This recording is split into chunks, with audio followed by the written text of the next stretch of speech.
കറാഹത്തുകൾ ധാരാളം വരുന്നത് കൊണ്ട് തന്നെ പ്രതിഫലം കുറഞ്ഞുകൊണ്ടിരിക്കും. അതുകൊണ്ട് നിസ്കാരത്തിൽ വരുന്ന കറാഹത്തുകളെ കുറിച്ച് നമുക്ക് ചർച്ച ചെയ്യാം. അത്തരത്തിൽ നമ്മുടെ പ്രതിഫലം നഷ്ടപ്പെടുത്തുന്ന കറാഹത്തുകളെ നമുക്ക് ഉപേക്ഷിച്ച് പരിപൂർണമായ സുന്നത്തുകൾ എടുത്തുകൊണ്ട് സമ്പൂർണമായ ഒരു നിസ്കാരം നമുക്ക് നിസ്കരിക്കാം. അല്ലാഹു തആല തൗഫീഖ് നൽകി അനുഗ്രഹിക്കട്ടെ. നിസ്കാരത്തിൽ പ്രവേശിക്കുമ്പോൾ തന്നെ സംഭവിക്കുന്ന ധാരാളം കറാഹത്തുകളുണ്ട്. അവയിൽ ഒന്നാണ് അശുദ്ധി. മൂത്രമൊഴിക്കാനുണ്ട്, അല്ലെങ്കിൽ ടോയ്ലറ്റിൽ പോകാനുണ്ട്, അതിനുള്ള ശക്തമായ ആവശ്യം ഉണ്ടായിരിക്കെ നിസ്കാരത്തിലേക്ക് പ്രവേശിക്കുക എന്നുള്ളത് കറാഹത്താണ്. ആ ആവശ്യം നിർവഹിച്ചതിന് ശേഷമാണ് നിസ്കാരത്തിലേക്ക് പ്രവേശിക്കേണ്ടത്. അതുപോലെ തന്നെ ഭക്ഷണം വിളമ്പി വെച്ചിട്ടുണ്ട്, നമുക്ക് വിശക്കുന്നുണ്ട്, ഭക്ഷണത്തിലേക്ക് അതിയായ ആഗ്രഹമുണ്ട്, എന്നാൽ അത് കഴിക്കുന്നതിന് മുമ്പ് നിസ്കരിക്കുകയല്ല വേണ്ടത്. അത് കഴിക്കുന്നതിന് മുമ്പ് നിസ്കരിക്കുക എന്നുള്ളത് കറാഹത്താണ്. അവിടെ നിസ്കാരം ഖളാ ആകുമോ ഇല്ല എന്നുള്ളതൊക്കെ നോക്കേണ്ടതുണ്ട്. നിസ്കാരം ഖളാ ആവുകയൊന്നും ഇല്ല എങ്കിൽ ഭക്ഷണം ആദ്യം കഴിക്കുകയാണ് വേണ്ടത്, വെള്ളം ആദ്യം കുടിക്കുകയാണ് വേണ്ടത്, എന്നിട്ടാണ് നിസ്കാരത്തിലേക്ക് പ്രവേശിക്കേണ്ടത്. അങ്ങനെയല്ല എങ്കിൽ നമ്മുടെ നിസ്കാരത്തിൽ ഇഖ്ലാസ് കുറയും, ഖുശൂ കുറയും, ഭക്ഷണത്തെക്കുറിച്ചുള്ള ആലോചനകളും ചിന്തകളും വരാൻ സാധ്യതയുണ്ട്. അതുകൊണ്ട് തന്നെ വിശപ്പകറ്റി ദാഹം ശമിപ്പിച്ചതിന് ശേഷമാണ് നിസ്കാരത്തിലേക്ക് പ്രവേശിക്കേണ്ടത്. അതുപോലെ തന്നെ ശക്തമായ ഉറക്കുള്ള സമയം നിസ്കാരത്തിൽ പ്രവേശിക്കുക എന്നുള്ളത് കറാഹത്താണ്. ഒരൽപ്പം വിശ്രമിച്ചാൽ ശരീരത്തിന് ഒരു ഉണർവ് ലഭിക്കും. അങ്ങനെയെങ്കിൽ ഉറങ്ങുന്നതിന് മുമ്പ് ഉറങ്ങിയതിന് ശേഷം നിസ്കരിച്ചാൽ മതിയാകുന്നതാണ്. ശക്തമായ ഉറക്കത്തോടുകൂടെ നിസ്കാരത്തിലേക്ക് പ്രവേശിക്കുക എന്നുള്ളത് കറാഹത്താകുന്നു. ഇനി നിസ്കാരത്തിൽ നിൽക്കുന്ന സമയത്തും ഇരിക്കുന്ന സമയത്തും സംഭവിക്കുന്ന കറാഹത്തുകൾ പരിചയപ്പെടാം. അനാവശ്യമായി ഒരു കാരണവും ഇല്ലാതെ തൂണിലേക്കോ ചുമരിലേക്കോ ചാരി നിൽക്കുക എന്നുള്ളതും ചാരി ഇരിക്കുക എന്നുള്ളതും കറാഹത്താണ്. അതേസമയം പടുവൃദ്ധനായ വ്യക്തി, അദ്ദേഹത്തിന് നിൽക്കണമെങ്കിൽ തൂണിലേക്കോ ചുമരിലേക്കോ ചാരേണ്ടതുണ്ട്. അങ്ങനെയെങ്കിൽ അദ്ദേഹം തൂണിലേക്കോ ചുമരിലേക്കോ ചാരി ഇരുന്നു കൊണ്ടാണ് നിസ്കരിക്കേണ്ടത്. കാരണം നിൽക്കുക എന്നുള്ളത് നിസ്കാരത്തിന്റെ ഫർളാണ്. അത് കഴിവിന്റെ പരമാവധി മറ്റുള്ളവരുടെ സഹായം ആവശ്യമെങ്കിൽ അങ്ങനെയെങ്കിലും നിന്നുകൊണ്ടാണ് നിസ്കരിക്കേണ്ടത്. ഒരാവശ്യവും ഇല്ലാതെ മറ്റുള്ളതിലേക്ക് ചാരി നിൽക്കുക എന്നുള്ളത് നിസ്കാരത്തിന്റെ കറാഹത്താകുന്നു. ഒരു കാലിൽ മാത്രം നിൽക്കുക എന്നുള്ളതും കറാഹത്താകുന്നു. നിസ്കരിക്കുന്നതിനിടയിൽ ഒരു കാല് ഉയർത്തി വെക്കുക, അത് കറാഹത്താകുന്നു. നിസ്കാരത്തിന്റെ പ്രതിഫലം കുറഞ്ഞുകൊണ്ടിരിക്കും, അത് നഷ്ടപ്പെട്ടു പോകാൻ സാധ്യതയുണ്ട്. അതുപോലെ തന്നെ പലരിലും ഉണ്ടാകുന്ന ഒരു കാര്യമാണ് ഒരു കാല് അല്പം മുന്നോട്ട് വെക്കും. അത് കറാഹത്താണ്. രണ്ട് കാലും ഒരേ സ്റ്റേജിലാണ്, ഒരേ രൂപത്തിലാണ് വെക്കേണ്ടത്. ഒരു കാലൽപ്പം മുന്നിട്ട് വെക്കുക, അല്ലെങ്കിൽ മറ്റേ കാലം അല്പം പിറകോട്ട് വെക്കുക എന്നുള്ളത് നിസ്കാരത്തിന്റെ കറാഹത്താകുന്നു. മറ്റൊരു കറാഹത്താണ്, കൂടുതലും ആളുകൾ ചെയ്യാറുള്ള ഒന്നാണ്, രണ്ട് കാലുകളും പരസ്പരം ചേർത്തി വെക്കുക എന്നുള്ളത് കറാഹത്താണ്. നിൽക്കുന്ന സമയത്ത് രണ്ട് കാലുകളും പരസ്പരം അകറ്റി വെക്കുക എന്നുള്ളതാണ് സുന്നത്തായ രൂപം. ഒരു ചാൺ അകലെയെങ്കിലും അകറ്റിയിട്ടായിരിക്കണം രണ്ട് കാലുകളും വെക്കേണ്ടത്. എന്നാൽ ആ രണ്ട് കാലുകളും ചേർത്ത് വെക്കുക എന്നുള്ളത് നിസ്കാരത്തിന്റെ നൃത്തത്തിൽ സംഭവിക്കുന്ന കറാഹത്താകുന്നു. ഖിറാഅത്തിൽ സംഭവിക്കുന്ന കറാഹത്തുകളെ നമുക്ക് പറഞ്ഞു നോക്കാം. ഓതുന്ന സമയത്ത്, സൂറത്തുൽ ഫാത്തിഹ ഓതുന്ന സമയത്തും സൂറത്തുകൾ ഓതുന്ന സമയത്തും ധാരാളം കറാഹത്തുകൾ സംഭവിക്കാറുണ്ട്. ആ കറാഹത്തുകളൊക്കെ നാം ഉപേക്ഷിക്കേണ്ടതാകുന്നു. ഒന്ന്, ഖിറാഅത്തിന്റെ വേളയിൽ വരുന്ന പ്രധാനപ്പെട്ട ഒരു കറാഹത്താണ് അഊദു ഉപേക്ഷിക്കുക എന്നുള്ളത്. നാം സൂറത്തുൽ ഫാത്തിഹ ഓതുന്ന സമയത്ത് അഊദു ബില്ലാഹി മിനശ് ശൈത്വാനിർ റജീം എന്ന് അഊദു ഓതൽ സുന്നത്തുണ്ട്. അത് ഉപേക്ഷിക്കൽ കറാഹത്താണ്. അത് തറാവീഹിലൊക്കെ ആകുമ്പോൾ കഴിഞ്ഞൊരു ക്ലാസ്സിൽ ഉണർത്തിയതാണ്. 20 റക്അത്ത് തറാവീഹ് നിസ്കരിക്കുമ്പോൾ ആ 20 റക്അത്തിലും അവൻ ഫാത്തിഹ ഓതുന്ന സമയത്ത് അഊദു ബില്ലാഹി മിനശ് ശൈത്വാനിർ റജീം എന്ന് ഉപേക്ഷിക്കുകയാണ് എങ്കിൽ 20 കറാഹത്തുകളാണ് സംഭവിക്കുന്നത്. കറാഹത്ത് ചെയ്തു എന്ന് കരുതി കുറ്റം ലഭിക്കും എന്നല്ല, എന്നിരുന്നാലും നിസ്കാരത്തിന്റെ പ്രതിഫലം നഷ്ടപ്പെടാൻ, പരിപൂർണമായ പ്രതിഫലം നഷ്ടപ്പെടാൻ അത് കാരണമാകും. കറാഹത്തുകൾ നാം ചെയ്യേണ്ടതല്ല, ഉപേക്ഷിക്കേണ്ടതാകും. അതുകൊണ്ട് ഫാത്തിഹ ഓതുന്ന സമയത്ത് അഊദു ഓതുകയാണ് വേണ്ടത്, അതൊരിക്കലും ഉപേക്ഷിക്കരുത്. മറ്റൊരു കറാഹത്താണ് സൂറത്ത് ഒഴിവാക്കുക എന്നുള്ളത്. പല ആളുകളും സുന്നത്ത് നിസ്കാരം നിർവഹിക്കുന്ന സമയത്ത് സൂറത്തുകൾ ഓതാറില്ല. ചെറിയ സൂറത്തെങ്കിലും ഓതുക എന്നുള്ളത് വളരെ പ്രധാനപ്പെട്ട ഒരു സുന്നത്താണ്, അത് ഉപേക്ഷിക്കാൻ പാടില്ല. റവാത്തിബ് നിസ്കരിക്കുന്ന സമയത്തും ളുഹ, തഹജ്ജുദ് പോലെയുള്ള സുന്നത്ത് നിസ്കാരം നിർവഹിക്കുന്ന സമയത്തുമൊക്കെ ഏതെങ്കിലും 2 സൂറത്തുകൾ ഓതേണ്ടതാകുന്നു. സൂറത്ത് ഉപേക്ഷിക്കുക എന്നുള്ളത് കറാഹത്തായ കാര്യമാകുന്നു. സുന്നത്ത് നിസ്കാരങ്ങളിലൊക്കെ നിശ്ചിത സൂറത്തുകൾ നിശ്ചയിക്കപ്പെട്ടിട്ടുണ്ട്. നിശ്ചയിക്കപ്പെടാത്തിടത്ത് ഖുൽ യാ അയ്യുഹൽ കാഫിറൂൻ എന്ന സൂറത്തും ഖുൽ ഹുവല്ലാഹു എന്നുള്ള സൂറത്തും നമുക്ക് ഓതാവുന്നതാണ്. അതുപോലെ തന്നെ ഫാത്തിഹയേക്കാൾ സൂറത്തിനെ മുന്തിക്കുക എന്നുള്ളത് കറാഹത്താണ്. ഫാത്തിഹ ഓതുന്നതിന്റെ മുമ്പ് സൂറത്ത് ഓതുക എന്നുള്ളത് കറാഹത്താണ്. അതുപോലെ തന്നെ ഇമാമിന്റെ ഖിറാഅത്ത് കേൾക്കുന്ന മഅ്മൂം സൂറത്ത് ഓതുക എന്നുള്ളതും കറാഹത്താണ്. ചില ആളുകളൊക്കെ ഇമാമ് ദീർഘമായ സൂറത്തുകൾ ഓതുമ്പോൾ മഅ്മൂമ് ഫാത്തിഹ ഓതി കഴിഞ്ഞിട്ടുണ്ടാവും. ഇനി മഅ്മൂമിന്റെ ഡ്യൂട്ടി ഇമാമിന്റെ ഖിറാഅത്ത് കേൾക്കുക എന്നുള്ളതാണ്. ആ കേൾക്കുന്നതിന്റെ പകരം ഇമാമ് ഓതലോട് കൂടെ ഇമാമിനോട് കൂടെ ഓതുന്ന ചില ആളുകളെ എങ്കിലും കാണാറുണ്ട്. അത് ചെയ്യാൻ പാടില്ല, അത് കറാഹത്താണ്. ഇമാമ് സൂറത്ത് ഓതുന്ന സമയത്ത് അത് കേൾക്കുക എന്നുള്ളതാണ് മഅ്മൂമിന്റെ ഡ്യൂട്ടി. മഅ്മൂമ് സൂറത്ത് ഓതേണ്ടതില്ല. അതേസമയം ഇമാമിന്റെ ഖിറാഅത്ത് കേൾക്കാത്ത മഅ്മൂമാണെങ്കിൽ, വലിയ പള്ളിയാണ്, മൈക്ക് ഉപയോഗിക്കുന്നില്ല, ഇമാം ഓതുന്ന സൂറത്തോ ഫാത്തിഹയോ ഒന്നും കേൾക്കുന്നില്ല, അത്തരം ഘട്ടത്തിൽ മഅ്മൂമിന് സൂറത്ത് ഓതാം. അതേസമയം ഇമാം സൂറത്ത് ഓതുന്നത് കേൾക്കുന്നുവെങ്കിൽ അവിടെ മഅ്മൂമ് സൂറത്ത് ഓതാതിരിക്കലാണ് സുന്നത്ത്. ഓതുക എന്നുള്ളത് കറാഹത്താകുന്നു. അതുപോലെ തന്നെ ഇമാം മഅ്മൂമുമായി നിസ്കരിക്കുന്ന വേളയിൽ ളുഹ്ർ, അസ്ർ പോലെയുള്ള നിസ്കാരങ്ങളിൽ ഇമാമ് മെല്ലെയാണല്ലോ ഓതാറുള്ളത്. അത്തരം നിസ്കാരങ്ങളിൽ ഇമാമ് ഫാത്തിഹയിൽ പ്രവേശിക്കുന്നതിന് മുമ്പ് മഅ്മൂമ് ഫാത്തിഹയിൽ പ്രവേശിക്കുക എന്നുള്ളത് കറാഹത്താണ്. അത് മഗ്രിബ്, ഇശാ, സുബ്ഹി ഏത് നിസ്കാരത്തിലാണെങ്കിലും, ഉറക്കയോതുന്ന നിസ്കാരങ്ങളിൽ സാധാരണഗതിയിൽ ഇമാമ് ഫാത്തിഹ ഓതിയതിന് ശേഷമാണ് നാം ഓതാറുള്ളത്. അതേസമയം ഇമാമ് ഫാത്തിഹ ഓതുന്നതിന്റെ മുമ്പ് നമ്മൾ ഫാത്തിഹയിൽ പ്രവേശിക്കുക എന്നുള്ളത്, ഇമാമ് ഫാത്തിഹ തുടങ്ങുന്നതിന്റെ മുമ്പ് നാം ഫാത്തിഹ തുടങ്ങുക എന്നുള്ളത് കറാഹത്താകുന്നു. അത് ളുഹ്റാണെങ്കിലും അസ്റാണെങ്കിലും അങ്ങനെ തന്നെയാണ്. ഏകദേശം ഇമാമ് ഫാത്തിഹ തുടങ്ങി എന്ന് നമുക്ക് ഒരു മികച്ച ധാരണ വന്നതിന് ശേഷമാണ് നാം ഫാത്തിഹ തുടങ്ങേണ്ടത്. ഇമാമിന്റെ മുമ്പ് ഫാത്തിഹ തുടങ്ങലും ഇമാമിനോട് കൂടെ ഒന്നിച്ച് ഫാത്തിഹ ഓതുക എന്നുള്ളതും കറാഹത്താകുന്നു. അതുപോലെ തന്നെ മറ്റൊരു കറാഹത്താണ് പതുക്കയോതുന്ന സ്ഥലങ്ങളിൽ ഉറക്കയാക്കുക എന്നുള്ളതും, ഉറക്കയോതേണ്ട സ്ഥലങ്ങളിൽ പതുക്കയാക്കുക എന്നുള്ളതും കറാഹത്താകുന്നു.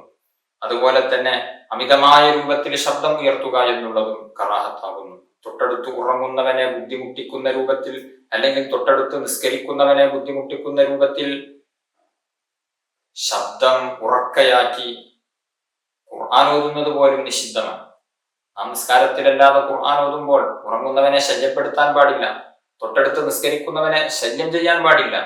മിതമായ ശബ്ദത്തിലായിരിക്കണം നാം ഓതേണ്ടത്. മറ്റുള്ളവർക്ക് ശല്യമാകുന്ന രൂപത്തിൽ നിസ്കാരത്തിൽ നാം ശബ്ദം ഉയർത്താൻ പാടുള്ളതല്ല. ഒറ്റക്ക് നിസ്കരിക്കുമ്പോഴും മഗ്രിബ്, ഇശാ പോലെയുള്ള നിസ്കാരങ്ങളൊക്കെ അല്പം ശബ്ദം ഉയർത്തി ഓതൽ സുന്നത്തുണ്ട്. അത് അമിതമായി മറ്റുള്ളവർക്ക് ബുദ്ധിമുട്ടുണ്ടാക്കുന്ന രൂപത്തിൽ ശബ്ദം ഉയർത്തുക എന്നുള്ളത് കറാഹത്താകുന്നു. ഇനി റുക്കൂഇലെയും സുജൂദിലെയും കറാഹത്തുകളെ നമുക്കൊന്ന് നോക്കാം. സാധാരണഗതിയിൽ പലരിൽ നിന്നും സംഭവിക്കുന്ന ചില കറാഹത്തുകൾ മാത്രം നമുക്ക് പറഞ്ഞു നോക്കാം. അഖല്ലു റുക്കൂഇന്റെ മേൽ ചുരുക്കുക എന്നുള്ളത് കറാഹത്താണ്. അതായത് ചുരുങ്ങിയ രൂപത്തിലുള്ള റുക്കൂഇനെ നാം നേരത്തെ ചർച്ച ചെയ്തു. ഏതാണ് ചുരുങ്ങിയ രൂപത്തിലുള്ള റുക്കൂഅ്? ഒരാളുടെ 2 കൈവെള്ളകൾ, ഉള്ളം കൈ ചെറുതായിട്ടൊന്ന് കുനിഞ്ഞ് അവന്റെ കാൽമുട്ടില് എത്തുന്നതിന് വേണ്ടി എത്രമാത്രം കുനിയണം, ആ ഒരു കുനിയൽ, അതാണ് ചുരുങ്ങിയ റുക്കൂഅ്.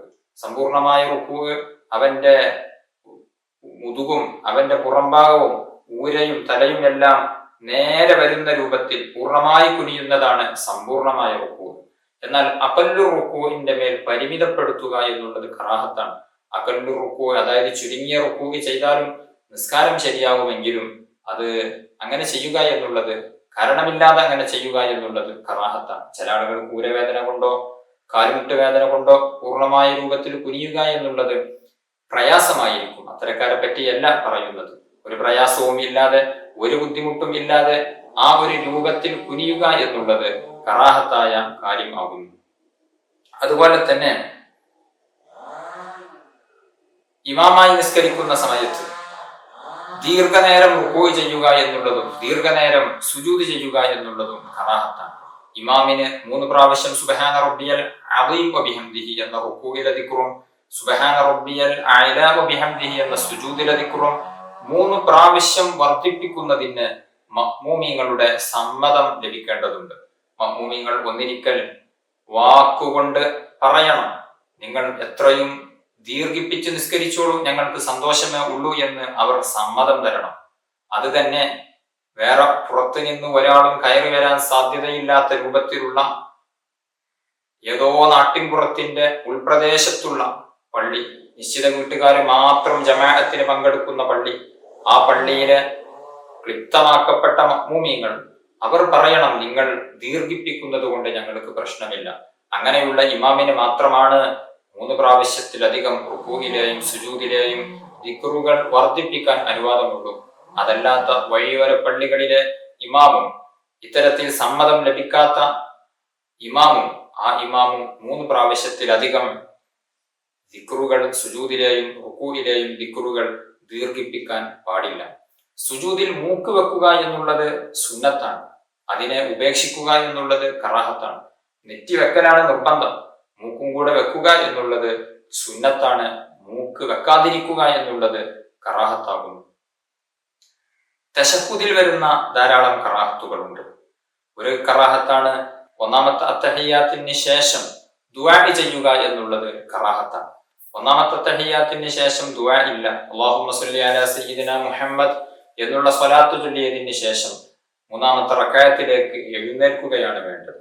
എന്നാൽ 3-ാമത്തെ റക്അത്തിലേക്ക് എഴുന്നേൽക്കുന്നതിന്റെ മുമ്പ് ഈ സ്വലാത്ത് ചൊല്ലിയതിന് ശേഷം അവൻ വീണ്ടും ദുആ ചെയ്യുക എന്നുള്ളത്, അല്ലാഹുമ്മ ഗ്ഫിർ ലി മാ ഖദ്ദംതു വമാ അഖർതു പോലെയുള്ള ദുആ ചൊല്ലുക എന്നുള്ളത് കറാഹത്താണ്.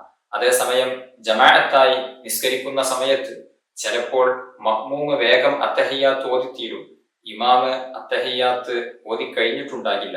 അത്തരം ഘട്ടങ്ങളിൽ മഅ്മൂമ് അത്തഹിയ്യാത്തും സ്വലാത്തും ചൊല്ലിയതിന് ശേഷം ദുആയിലേക്ക് പ്രവേശിക്കുന്നത് കൊണ്ട് വിരോധം ഇല്ല. കാരണം അദ്ദേഹം മഅ്മൂമ് ഇമാമിനെ വെയിറ്റ് ചെയ്തുകൊണ്ടിരിക്കുകയാണ്. ഇമാമിന്റെ അത്തഹിയ്യാത്ത് തീരുന്നത് വരെ നമുക്ക് വേണമെങ്കിൽ ദുആ ചെയ്യാവുന്നതാണ്. അല്ലാത്ത ഘട്ടത്തിൽ 1-ാം അത്തഹിയ്യാത്തിൽ ദുആ ചെയ്യുക എന്നുള്ളത് കറാഹത്താകുന്നു. 1-ാമത്തെ അത്തഹിയ്യാത്ത് ഈ ഒരു അത്തഹിയ്യാത്തും സ്വലാത്തും ചൊല്ലാനുള്ള സമയത്തേക്കാൾ ദീർഘിപ്പിക്കുക എന്നുള്ളതും കറാഹത്താകുന്നു. അഷ്ഹദു അല്ലാ ഇലാഹ ഇല്ലല്ലാഹ് എന്ന് പറയുന്ന സമയത്ത് വലത്തെ കൈയിന്റെ ചൂണ്ടുവിരൽ ഉയർത്തുക എന്നുള്ളത് സുന്നത്താണ്. ഇടത്തെ കൈയിന്റെ ചൂണ്ടുവിരൽ ഉയർത്തുക എന്നുള്ളത് കറാഹത്താകുന്നു. വലത്തെ കൈയിന്റെ ചൂണ്ടുവിരലാണ് ഉയർത്തേണ്ടത്. അതുപോലെ തന്നെ അവസാനത്തെ അത്തഹിയ്യാത്തിന് ശേഷം ദുആ ചെയ്യുക എന്നുള്ളത് സുന്നത്തുണ്ട്. ആ ദുആഇനെ ഉപേക്ഷിക്കുക എന്നുള്ളത് കറാഹത്താകുന്നു. അവസാനത്തെ അത്തഹിയ്യാത്ത് നമുക്ക് സുന്നത്ത് നിസ്കരിക്കുന്ന സമയത്ത് പലപ്പോഴും അവസാനത്തെ അത്തഹിയ്യാത്ത്, അതായത് സലാം വീട്ടേണ്ടതായ അത്തഹിയ്യാത്തിനാണ് അവസാനത്തെ അത്തഹിയ്യാത്ത് എന്ന് പറയുന്നത്. തറാവീഹിലൊക്കെ ചില ആളുകൾ മനസ്സിലാക്കി 20-ാമത്തെ റക്അത്തിൽ അത്തഹിയ്യാത്ത് മാത്രമാണ് അവസാനത്തെ അത്തഹിയ്യാത്ത്. അല്ല, ഓരോ 2 റക്അത്തും നിസ്കരിക്കുമ്പോൾ നാം സലാം വീട്ടുന്ന 2-ാമത്തെ റക്അത്തിൽ നാം ഇരിക്കുന്ന അത്തഹിയ്യാത്ത് അവസാനത്തെ അത്തഹിയ്യാത്താണ്. ആ അവസാനത്തെ അത്തഹിയ്യാത്തിൽ സ്വലാത്തിന് ശേഷം ദുആ ചെയ്യേണ്ടതുണ്ട്. ആ ദുആഇനെ ഉപേക്ഷിക്കുക എന്നുള്ളത് കറാഹത്താണ്. അവിടെ അല്ലാഹുമ്മ ഗ്ഫിർ ലി മാ ഖദ്ദംതു വമാ അഖർതു എന്ന് തുടങ്ങുന്ന ദുആ നാം ചൊല്ലേണ്ടതുണ്ട്. ഫത്ഹുൽ മീൻ അടക്കമുള്ള ഗ്രന്ഥങ്ങളിൽ കാണാം ഈ ദുആഇന്റെ അവസാന ഭാഗത്തുള്ള അല്ലാഹുമ്മ ഇന്നി അഊദു ബിക മിൻ അദാബിൽ ഖബ്ർ വമിൻ അദാബിൻ നാർ വമിൻ ഫിത്നത്തിൽ മഹ്യാ വൽ മമാത് വമിൻ ഫിത്നത്തിൽ മസീഹി ദജ്ജാൽ എന്നുള്ള ദുആ അത് ഉപേക്ഷിക്കൽ കറാഹത്താകുന്നു. അത് ഓതുക എന്നുള്ളത് ശക്തിയായ സുന്നത്താകുന്നു. ചില ആളുകളൊക്കെ ആ ദുആ ചൊല്ലണം എന്ന്, ചൊല്ലൽ നിർബന്ധമാണ് എന്ന് പറഞ്ഞവർ വരെയുണ്ട്. അതുകൊണ്ട് തന്നെ അത്തഹിയ്യാത്തിന്റെ അവസാന ഭാഗത്തുള്ള അല്ലാഹുമ്മ ഇന്നി അഊദു ബിക മിൻ അദാബിൽ ഖബർ എന്ന് തുടങ്ങുന്ന ദുആ നാം ഒരിക്കലും തന്നെ ഉപേക്ഷിക്കാൻ പാടില്ല. തറാവീഹ് ഒക്കെ നിസ്കരിക്കുന്ന സമയത്ത് അത്തഹിയ്യാത്ത് ഓതി പിന്നീട് അല്ലാഹുമ്മ സ്വല്ലി അലാ സയ്യിദിനാ മുഹമ്മദ് വഅലാ ആലി സയ്യിദിനാ മുഹമ്മദ് എന്ന് സ്വലാത്ത് ചൊല്ലിയതിന് ശേഷം ഇബ്രാഹിമിയ സ്വലാത്ത് പൂർണ്ണമാക്കാൻ സമയമില്ല എങ്കിൽ അല്ലാഹുമ്മ സ്വല്ലി അലാ സയ്യിദിനാ മുഹമ്മദ് വഅലാ ആലി സയ്യിദിനാ മുഹമ്മദ് എന്ന സ്വലാത്തിന് ശേഷം اللهم إني أعوذ بك من عذاب القبر ومن عذاب النار ومن فتنة المحيا والممات ومن فتنة المسيح الدجال എന്ന ദുആ നിർബന്ധമായും നമ്മൾ ചൊല്ലേണ്ടതുണ്ട്. കാരണം അത് ഉപേക്ഷിക്കൽ കറാഹത്താകുന്നു. വളരെ പ്രധാനപ്പെട്ട ഒരു ദുആ ആണിത്. എന്താണ് നാം അതിൽ പറയുന്നത്? ഒന്ന്, ഖബറിന്റെ അദാബിൽ നിന്ന് കാവൽ ചോദിക്കുകയാണ്. അല്ലാഹുമ്മ ഇന്നി അഊദു ബിക മിൻ അദാബിൽ ഖബർ, പടച്ച റബ്ബേ നിന്നോട് ഖബർ ശിക്ഷയെ തൊട്ട് ഞാൻ കാവൽ ചോദിക്കുന്നു. അല്ലാഹുമ്മ ഇന്നി അഊദു ബിക മിൻ അദാബിൽ ഖബർ വമിൻ അദാബിൻ നാർ, നരക ശിക്ഷയിൽ നിന്നും കാവൽ ചോദിക്കുന്നു. വമിൻ ഫിത്നത്തിൽ മഹ്യാ, ജീവിതത്തിൽ വരുന്ന സകല ഫിത്നകളിൽ നിന്നും കാവൽ ചോദിക്കുന്നു. വൽ മമാത്, മരണത്തിന്റെ നേരത്തുള്ള ഫിത്നയിൽ നിന്നും കാവൽ ചോദിക്കുന്നു. വമിൻ ഫിത്നത്തിൽ മസീഹുദ് ദജ്ജാൽ, മസീഹുദ് ദജ്ജാലിന്റെ ഫിത്നയിൽ നിന്നും കാവൽ ചോദിക്കുന്നു. ഈ 5 കാര്യങ്ങളിൽ നിന്ന് കാവൽ ചോദിച്ചുകൊണ്ടുള്ള ദുആ വളരെയേറെ ശക്തിയായ സുന്നത്താണ്. അത് ഉപേക്ഷിക്കൽ കറാഹത്ത് കൂടെയാകുന്നു. വളരെ പ്രധാനപ്പെട്ട ഒരു ദുആ ആണ്. ഒരു മുഅ്മിനായ മനുഷ്യനെ സംബന്ധിച്ചിടത്തോളം ഖബറിന്റെ അദാബ് എന്നുള്ളത് വളരെ ഗൗരവത്തോടെ നാം കാവൽ ചോദിക്കേണ്ട ഒരു കാര്യമാണ്. ഖബർ രക്ഷപ്പെട്ടു കഴിഞ്ഞാൽ നമ്മുടെ പരലോകത്തെ മറ്റു ഘട്ടങ്ങളെല്ലാം നാം രക്ഷപ്പെട്ടു കഴിഞ്ഞു. ഖബർ വളരെ ഗൗരവമുള്ള ഒന്നാണ്, ഓരോരുത്തർക്കും അനുഭവിക്കേണ്ട ഒന്നാണ്. അവിടെ അദാബുണ്ട്, രക്ഷയുണ്ട്, ശിക്ഷയുണ്ട്. ആ ശിക്ഷയിൽ നിന്ന് നമുക്ക് കാവൽ ലഭിക്കണം. ആ കാവൽ ലഭിക്കാൻ വേണ്ടി നിസ്കാരത്തിലെ അവസാനത്തെ അത്തഹിയ്യാത്തിൽ പ്രത്യേകം ദുആ ചെയ്യുക എന്നുള്ളത് സുന്നത്താണ്, ഉപേക്ഷിക്കൽ കറാഹത്താണ്. അതുപോലെ തന്നെ നരകശിക്ഷ, അതിൽ നിന്നും കാവൽ ചോദിക്കേണ്ടതുണ്ട്. അല്ലാഹുമ്മ ഇന്നി അഊദു ബിക മിൻ അദാബിൽ ഖബർ വമിൻ അദാബിൻ നാർ, അത് കഴിഞ്ഞാൽ വമിൻ ഫിത്നത്തിൽ മഹ്യാ, ജീവിതത്തിലെ സർവ്വ ഫിത്നകളിൽ നിന്നും കാവൽ ചോദിക്കുന്നു. വൽ മമാത്, മരണനേരത്തുള്ള ഫിത്നയിൽ നിന്നും കാവൽ ചോദിക്കുന്നു. ജീവിക്കുന്ന ഘട്ടത്തിൽ ധാരാളം ഫിത്നകളിൽ നാം അകപ്പെടാറുണ്ട്. ആ ഫിത്നകളിൽ നിന്നെല്ലാം കാവൽ ചോദിച്ചുകൊണ്ടുള്ള ദുആ. മരണഘട്ടത്തിൽ പലപ്പോഴും പല അദാബുകളും പല ഫിത്നയിലും മനുഷ്യർ അകപ്പെടും. പ്രത്യേകിച്ച് മരിക്കുന്ന സമയത്തും നാം ദാഹിച്ചു വലയുന്ന ആ നേരത്ത് ഇബ്ലീസുൽ ലഈൻ വെള്ളപ്പാത്രവുമായി വരും. ഞാൻ റബ്ബാണ് എന്ന് നീ വിശ്വസിക്കുകയാണ് എങ്കിൽ ഞാൻ നിനക്ക് വെള്ളം തരാം എന്ന് പറഞ്ഞ് നമ്മുടെ ഈമാൻ ഫസാദാക്കുന്ന ഏറ്റവും വലിയ ഫിത്നയാകുന്ന ഫിത്ന, ആ ഫിത്നയിൽ നിന്ന് നാം കാവൽ ചോദിക്കേണ്ടതുണ്ട്.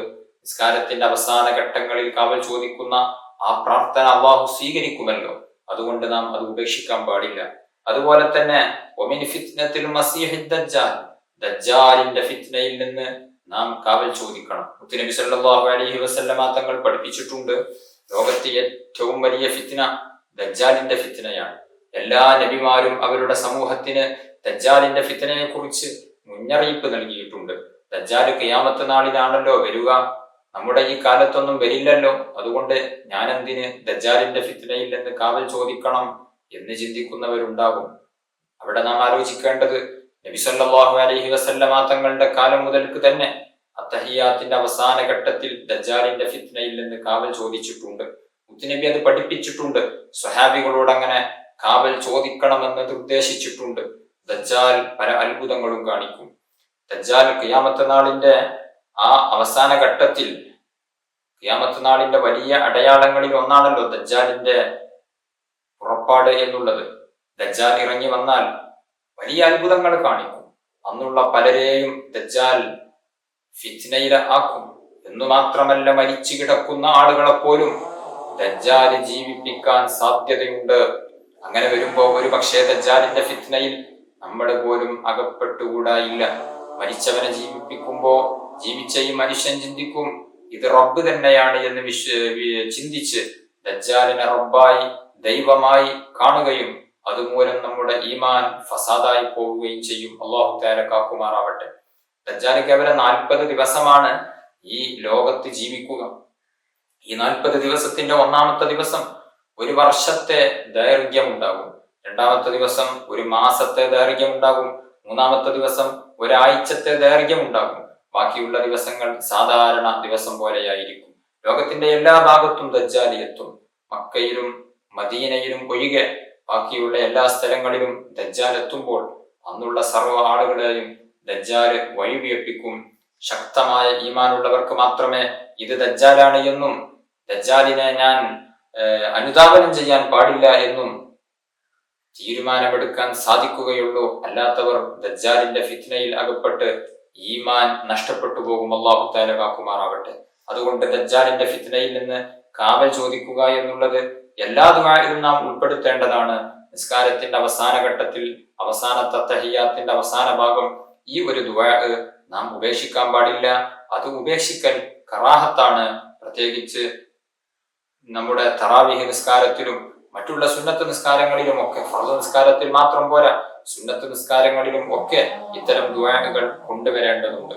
ചില ആളുകളൊക്കെ മനസ്സിലാക്കി സുന്നത്ത് നിസ്കാരത്തിൽ സൂറത്ത് ഓതേണ്ടതില്ല, സുന്നത്ത് നിസ്കാരത്തിൽ ഈ പറയുന്ന ദുആകളൊന്നും വേണ്ടതില്ല എന്ന് ചിന്തിക്കുന്നവരുണ്ട്. അങ്ങനെയല്ല. ഫർദ് നിസ്കാരത്തിൽ ഫർളായ കാര്യങ്ങളും ഫർദ് നിസ്കാരത്തിൽ സുന്നത്തായ കാര്യങ്ങളും എല്ലാം സുന്നത്ത് നിസ്കാരങ്ങളിലും ഫർളും സുന്നത്തും തന്നെയാണ്. അതുകൊണ്ട് ഇത്തരം സുന്നത്തുകളെല്ലാം സുന്നത്ത് നിസ്കാരങ്ങളിലും നാം ശീലിക്കേണ്ടതുണ്ട്. അതുപോലെ തന്നെ നിസ്കാരത്തിൽ വരുന്ന ധാരാളം കറാഹത്തുകൾ ഇനിയും ഉണ്ട്. നിസ്കാരത്തിൽ മൊത്തത്തിൽ വരുന്ന ചില കറാഹത്തുകളാണ് ആവശ്യമില്ലാതെ മുഖം കൊണ്ട് തിരിഞ്ഞു നോക്കുക എന്നുള്ളത്. നിസ്കാരത്തിൽ അത് കറാഹത്താകുന്നു.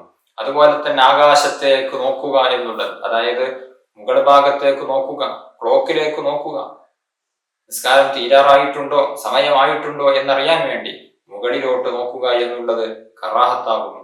അതുപോലെ തന്നെ മറ്റൊരു കറാഹത്താകുന്നു, വളരെ പ്രധാനപ്പെട്ട നാം മനസ്സിലാക്കേണ്ട ഒരു കാര്യമാണ്, വരയും കുറിയുമുള്ള വസ്ത്രം ധരിച്ചുകൊണ്ട് നിസ്കരിക്കുക എന്നുള്ളത് കറാഹത്താകുന്നു. അത്തരം വസ്ത്രത്തിൽ നിസ്കരിക്കുക എന്നുള്ളതും കറാഹത്താകുന്നു. അത്തരം വസ്ത്രം ധരിച്ച് നിസ്കരിക്കുന്നവന്റെ പിറകിൽ നിസ്കരിക്കുക എന്നുള്ളതും കറാഹത്താകുന്നു. കാരണം നമ്മുടെ നിസ്കാരത്തിന്റെ ശ്രദ്ധ തെറ്റാൻ സാധ്യതയുണ്ട്. വരയും കുറിയും ചിത്രങ്ങളും ഉണ്ടാകുമ്പോൾ നമ്മുടെ ശ്രദ്ധ ഒരു പക്ഷെ അങ്ങോട്ട് ആകർഷിക്കും.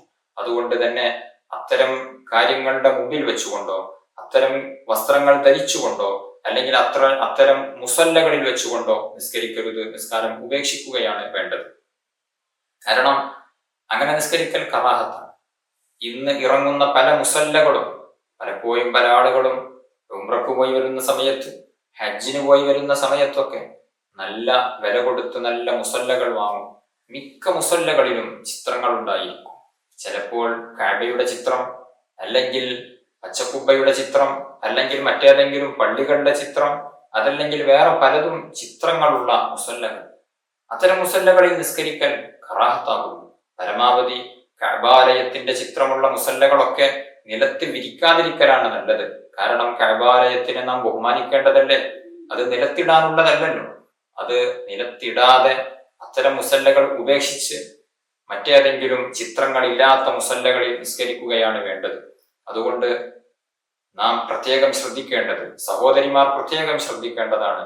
ഇത്തരം മുസല്ലകൾ നമ്മുടെ വീട്ടിലുണ്ട് എങ്കിൽ ആ മുസല്ലകളുടെ മുകളിൽ നല്ല വെള്ള തുണിയോ അല്ലെങ്കിൽ മറ്റേതെങ്കിലും ചിത്രങ്ങളും വരകളും ഇല്ലാത്തതായ മറ്റുള്ള എന്തെങ്കിലും ടർക്കിയോ എന്തെങ്കിലും ഒക്കെയായി വിരിക്കുക എന്നുള്ളത് നാം പ്രത്യേകം ശ്രദ്ധിക്കണം. അത്തരം ചിത്രങ്ങൾ ഉള്ളതിൽ വെച്ച് നിസ്കരിക്കുക എന്നുള്ളത് കറാഹത്ത് ആകുന്നു. അതുപോലെ തന്നെ തലമറക്കാതെ നിസ്കരിക്കുക എന്നുള്ളത് കറാഹത്താകുന്നു. പുരുഷന്മാർ ശ്രദ്ധിക്കേണ്ട പ്രത്യേകമായ ഒരു കാര്യമാകുന്നു. തലമറച്ച് നിസ്കരിക്കലാണ് സുന്നത്ത്. അതേസമയം തലമറക്കാതിരിക്കുക എന്നുള്ളത് കറാഹത്താകുന്നു. റമദാനിൽ പോലും പല ആളുകളും തൊപ്പിയിടാതെ വരുന്നത് ശ്രദ്ധയിൽപ്പെട്ടിട്ടുണ്ട്. മുൻകാലങ്ങളിലൊക്കെ റമദാനിലെങ്കിലും എല്ലാവർക്കും ഒരു തൊപ്പിയുണ്ടാകും, അല്ലെങ്കിൽ ഒരു ടവലെങ്കിലും കയ്യിലുണ്ടാകും. അത് നിസ്കരിക്കുന്ന സമയത്ത് തലയിൽ വെക്കും, തലമറക്കും. അങ്ങനെ നിസ്കരിക്കുന്നതാണ് സുന്നത്ത്. അതേസമയം തലമറക്കാതെ നിസ്കരിക്കുക എന്നുള്ളത് കറാഹത്താണ്. അതുപോലെ തന്നെ നമ്മുടെ രണ്ട് ചുമലുകളും മറക്കുക എന്നുള്ളത് അതും സുന്നത്താണ്. തുറന്നിടുക എന്നുള്ളത് കറാഹത്താകുന്നു. ഉപായം ധരിക്കാതെ നിസ്കരിക്കുന്നത് കൊണ്ട് നിസ്കാരത്തിന്റെ സിഹത്തിന്, സ്വീകാര്യതക്ക് കോട്ടം പറ്റില്ല എങ്കിലും അതിന്റെ പരിപൂർണതക്ക് കോട്ടം പറ്റുന്നതാണ്. ചുമല് തുറന്നിട്ട് നിസ്കരിക്കുക എന്നുള്ളത് കറാഹത്താകുന്നു. എന്തെങ്കിലും ഒരു തോർത്തുമുണ്ടോ അല്ലെങ്കിൽ വൃത്തിയുള്ള മറ്റെന്തെങ്കിലും മുണ്ടോ എന്തെങ്കിലും ഒരു കാര്യം കൊണ്ട് ചുമല് മറക്കുക എന്നുള്ളതും പ്രത്യേകം സുന്നത്താകുന്നു. ഇങ്ങനെ പല തരത്തിൽ കറാഹത്തുകൾ വരുന്നുണ്ട്. അത്തരം കറാഹത്തുകളെല്ലാം ഉപേക്ഷിക്കുകയാണ് വേണ്ടത്. ചില സ്ഥലങ്ങളിൽ നിസ്കരിക്കൽ പ്രത്യേകം കറാഹത്തുണ്ട്. അതിലൊന്നാണ് വഴിയിൽ വെച്ച് നിസ്കരിക്കുക എന്നുള്ളത് കറാഹത്താണ്. പള്ളിയിൽ വരുന്ന പല പുരുഷന്മാർ ചിലപ്പോഴൊക്കെ വാതിലിന്റെ സമീപത്ത് വെച്ച് നിസ്കരിക്കാറുണ്ട്. പള്ളിയുടെ ഉള്ളിലേക്ക് ഒരാൾക്ക് കടക്കാൻ തടസ്സമാകുന്ന രൂപത്തിൽ, അല്ലെങ്കിൽ പള്ളിയിൽ നേരത്തെ നിസ്കരിച്ചു കൊണ്ടിരുന്ന ഒരാൾക്ക് പുറത്തു പോകാൻ തടസ്സമാകുന്ന രൂപത്തിൽ വാതിലിന്റെ സമീപത്ത് വെച്ച് നിസ്കരിക്കരുത്. അത് വഴിയാണ്. ജമാഅത്തായി നിസ്കരിക്കുന്ന സമയത്ത് സ്വഫിൽ മുഴുവനും ആളുകൾ നിൽക്കുന്ന സമയത്ത് അത് വഴിയായി പരിഗണിക്കുകയില്ല. അതേസമയം നാം ഒറ്റക്ക് സുന്നത്ത് നിസ്കരിക്കുന്ന സമയത്തൊക്കെ അത്തരം ഭാഗങ്ങളിൽ നിന്ന് മാറി നിന്ന് ജനങ്ങൾ നടക്കാൻ സാധ്യതയുള്ള വഴിയിൽ വെച്ചുകൊണ്ട് നിസ്കരിക്കാതിരിക്കുക, അങ്ങനെ നിസ്കരിക്കുക എന്നുള്ളത് കറാഹത്താകുന്നു. ഇങ്ങനെ പല സ്ഥലങ്ങളും നിസ്കാരം കറാഹത്തുള്ള സ്ഥലങ്ങൾ ഉണ്ട്. അത്തരം സ്ഥലങ്ങളിലെല്ലാം നിസ്കാരം ഉപേക്ഷിക്കുകയാണ് വേണ്ടത്. അത്തരം സ്ഥലങ്ങളിൽ നിസ്കരിക്കുക എന്നുള്ളത് കറാഹത്താണ്. മത്താഫിൽ വെച്ച് നിസ്കരിക്കുക, അതായത് തവാഫ് ചെയ്യുന്ന സ്ഥലങ്ങളിൽ വെച്ച് നിസ്കരിക്കുക എന്നുള്ളത് കറാഹത്താകുന്നു. ചില ആളുകളൊക്കെ തവാഫിന് ശേഷമുള്ള സുന്നത്ത് നിസ്കാരം ഉംറക്കൊക്കെ പോയിട്ട് വലിയ തിരക്കുള്ള സമയത്ത് ജനങ്ങൾ തവാഫ് ചെയ്തുകൊണ്ടിരിക്കുന്ന അവിടെ വന്ന് നിസ്കരിക്കും. അത് കറാഹത്താണ്. എത്ര വലിയ കറാഹത്താണ്! പലരുടെയും തവാഫ് തടസ്സമാകുന്ന രൂപത്തിൽ, തവാഫിന് ഭംഗം വരുത്തുന്ന രൂപത്തിൽ നാം അവിടെ ബ്ലോക്ക് ചെയ്ത് നിസ്കരിച്ചാൽ അതൊരു തെറ്റല്ല, അതൊരു കറാഹത്താണ്. ഒരിക്കലും ചെയ്യാൻ പാടില്ല. അതുകൊണ്ട് തന്നെ ഇത്തരം കറാഹത്തുള്ള സ്ഥലങ്ങളിൽ വെച്ച്